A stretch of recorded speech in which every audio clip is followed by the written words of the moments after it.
장수나 왕으로서의 왕건이 아니고요. 남자로서, 남편으로서의 왕건은 어땠는지 그걸 한번 이야기해 보려고 합니다. 아, 궁금해요, 궁금해요. 궁금하시죠? 오늘 할 얘기가 많겠네요. 맞습니다. 그러니까. 자, 먼저 왕건이 처음 결혼하기 직전 상황을 좀 자세히 알아보기 위해서 당시 지도를 한번 보겠습니다.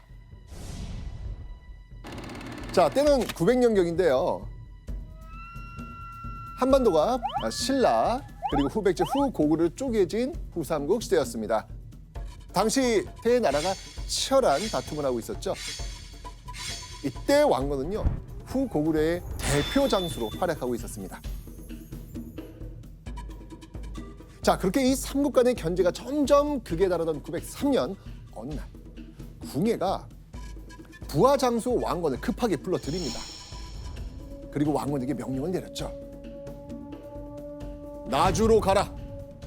바로 나주 일대를 점령하라는 특별 임무를 받게 된 겁니다.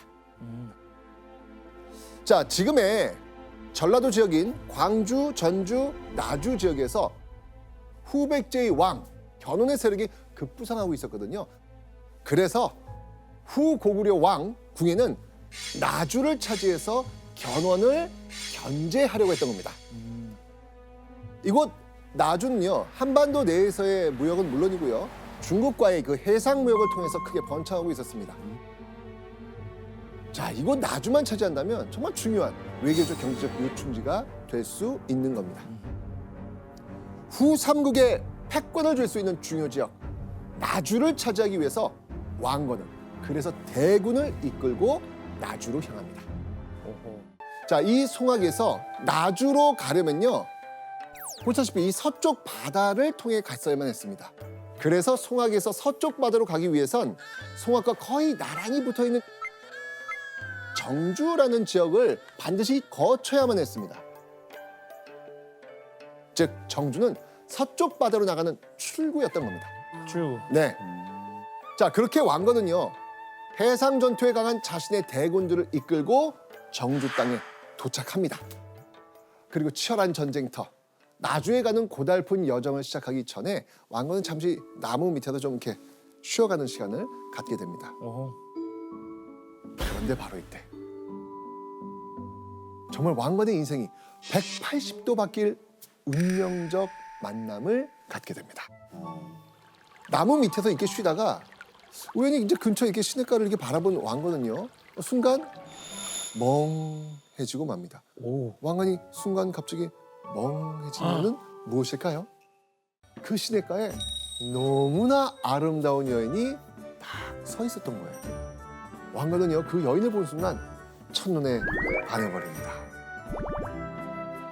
아버지 유천궁이란 인물은요, 정주 지역의 거부이면서도요, 마을 사람들의 존경을 한 몸에 받아가지고 장자라고 불리고 있었거든요.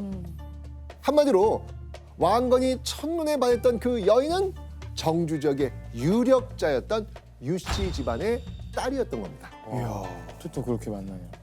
첫눈에 반한 여인과 좀 더 이야기를 나누고 싶어서였을까요? 왕건은 홀린 듯 여인을 따라 그녀의 집까지 가게 됩니다. 어우야. 네. 그리고 그곳에서요, 유씨의 아버지 유천궁을 맞닥뜨리게 되죠. 오. 딸과 함께 집에 온 낯선 남자. 이 왕건을 본 유천궁의 반응은 어땠을까요? 엄청 나가라는 줄 했을 것 같아요. 불쾌했을 것 같아요. 유천궁은요, 처음 본 왕건을 아주 반갑게 맞이하고 극진한 대접을 해줍니다. 진짜요?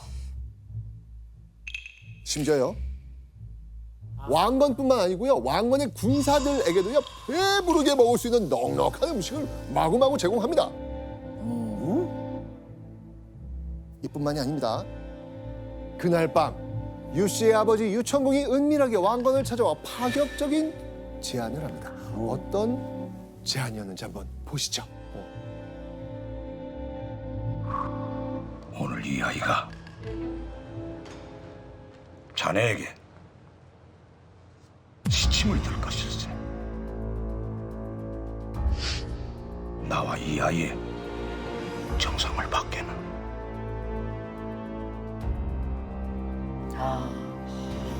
자신의 딸을 보내고서는 왕건에게 자신의 딸과 동침할 것을 제안한 겁니다. 이유가 혹시 왜 그러죠? 사실 유천궁에는요 속내가 있었어요. 과연 무엇이었을까요? 왕건이 후 고구려의 뛰어난 장수로 이름을 날리는 인물이라는 걸 이미 알고 있었습니다. 아, 그래요? 그래서 자신의 딸과 왕건을 맺어준 다음 왕건을 통해서 중앙정계 진출이라는 끈을 만들어 놓으려고 했던 겁니다. 와, 잠깐만. 이건 집안이 진짜 잠깐 무서운 집안이. 갑자기 여인과 동침하라는 제안을 받은 왕건, 그의 반응은 어땠을까요?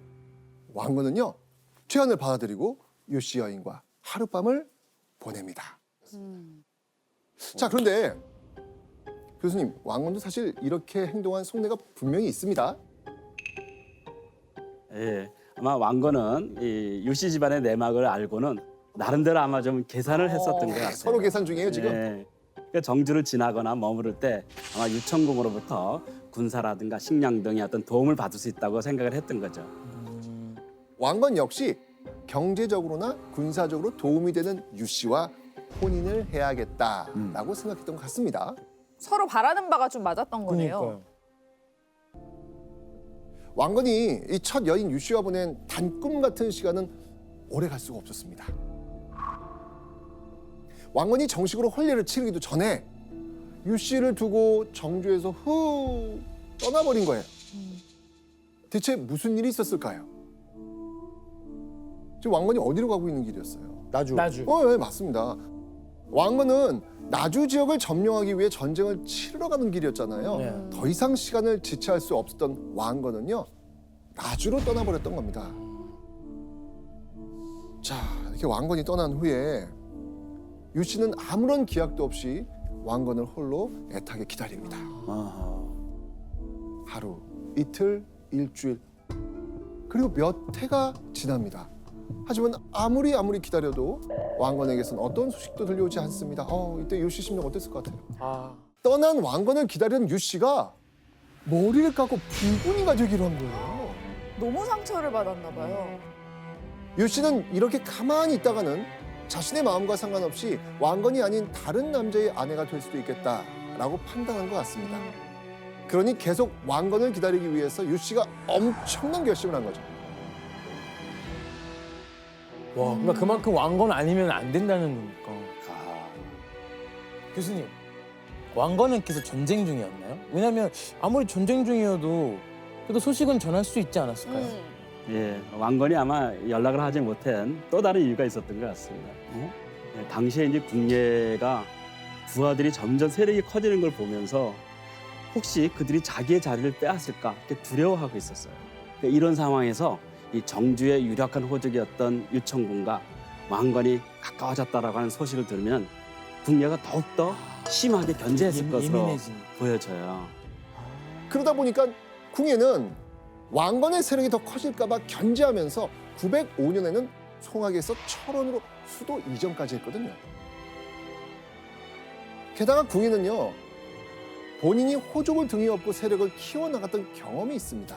그러니까 왕건의 세력이 더욱 커지면 왕건이 들고 일어날 수도 있겠다라고 의심할 수 있잖아요. 그렇죠. 네. 아, 그래서 왕건은요 유씨와의 혼례는 좀 뒤로 미룰 수밖에 없었던 겁니다. 어쩔 수 없이 연락을 안 한 거네요. 그러니까요. 그거라도 얘기해주지. 그러니까. 그러니까 그 얘기라도. 상황이라도 얘기를 맞아, 했으면 맞아. 그래도 머리 깎고 막 비고 이럴 일 없었을 텐데 네. 좀 아쉽다. 그렇게 시간은 흘러서 909년 나주를 둘러싼 이 치열한 전투가 몇 년 동안 계속되고 있었습니다. 왕건은요 접전을 계속해 나간 나주뿐 아니고요 상주 지역 등을 또 점령하기 위해서도 아주 고군분투하고 있는 그런 상황이었습니다. 그리고 드디어 그동안 그 치열한 접전을 해온 왕건의 전투 결과가 나옵니다. 후 고구려의 장수 왕건은 나주 지역을 완전히 빼앗는 데 성공합니다. 와. 네, 유씨가 있던 정주를 떠나 전쟁을 시작하고 무려 몇 년? 6년의 시간이 걸렸습니다. 6년이요. 와. 자, 그렇게 어려운 임무를 훌륭하게 해낸 왕건은요, 나주 지역에 군사를 주둔시켜 단단히 방어한 뒤 후 고구려의 수도인 철원으로 되돌아갑니다.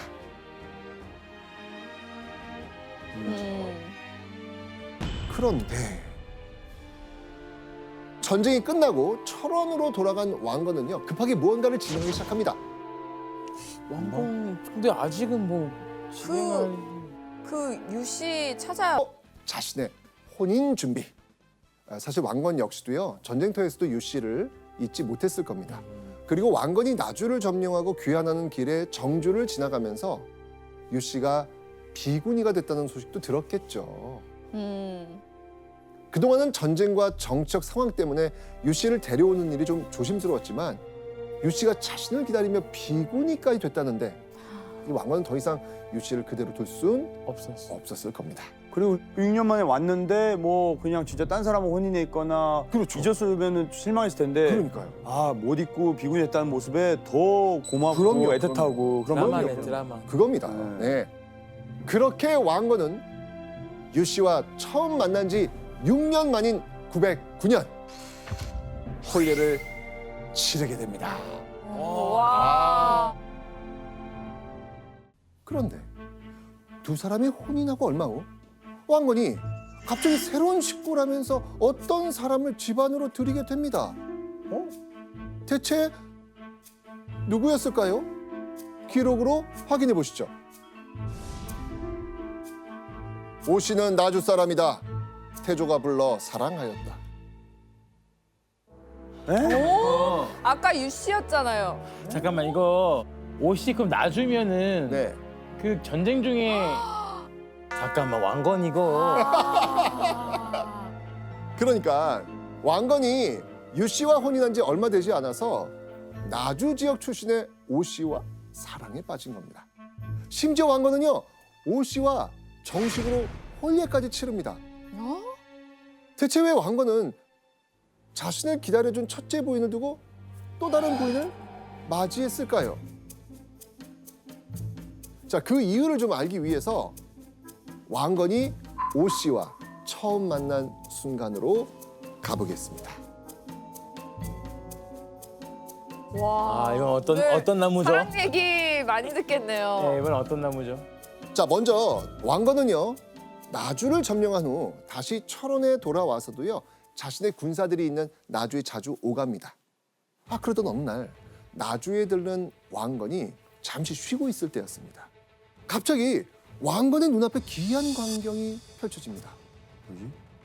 바로 저 멀리에 오색 구름이 자욱한 거예요.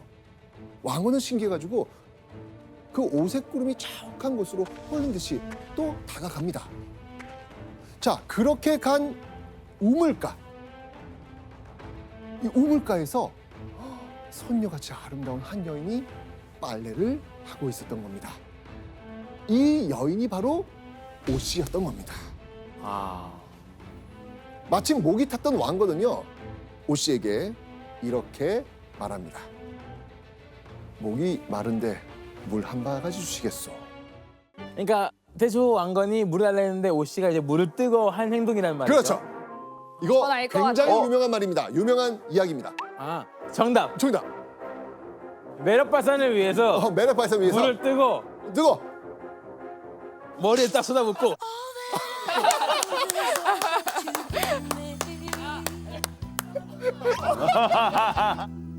Did you never worry that I come to depend on you?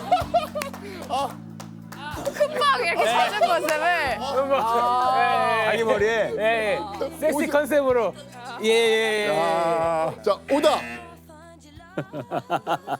정답. 저 이제 물을 떠가지고 이제 급하게 마시면은 물 먹다가도 체할 수가 있어요. 그렇기 때문에 그 물에다가 나뭇잎이나 꽃잎을 하나 떨어뜨립니다. 그래서 이렇게 탁탁탁탁 마시게끔. 이야, 그러면 뭐 맞나요? 정답. 진짜로? 맞습니다. 오 씨가 물 바가지에 버들잎을 넣어서 착 건네주었죠. 의아해진 왕건은요, 아니 왜 나뭇잎을 띄어서 주었소? 라고 묻습니다. 그러자 오씨가 이렇게 대답하지요. 급히 물을 마시면 체할지 모르니 천천히 드시도록 버들잎을 띄운 것입니다. 아, 왕건은 오씨의 그 깊은 마음과 지혜로움에 완전히 반하게 됩니다. 자, 그러면서요 두 사람 사이에 사랑의 감정이 싹트게 됩니다. 그리고 그날 밤 왕건은 오씨와 하룻밤을 보내게 됩니다. 자, 그렇게 만난 오씨를 왕건이 두 번째 부인으로 맞아들인 겁니다. 아, 자, 왕건과 오씨 두 사람의 첫 만남은요 지금까지 뭐 전남 나주 지역의 설화로 전해지고 있는데 워낙 유명한 설화예요, 이야기는. 네. 교수님.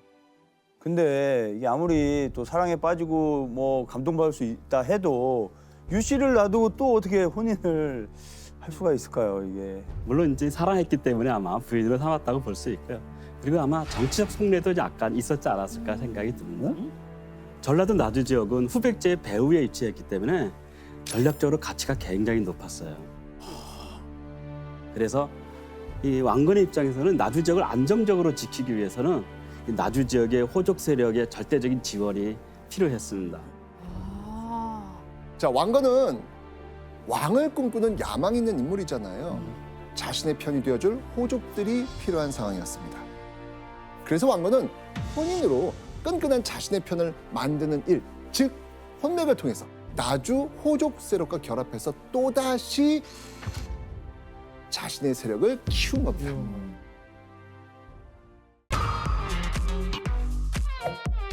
프랜차이즈가 그렇게 쉽게 되는 건 아닌데. 사장님 나와라 오바 사장님.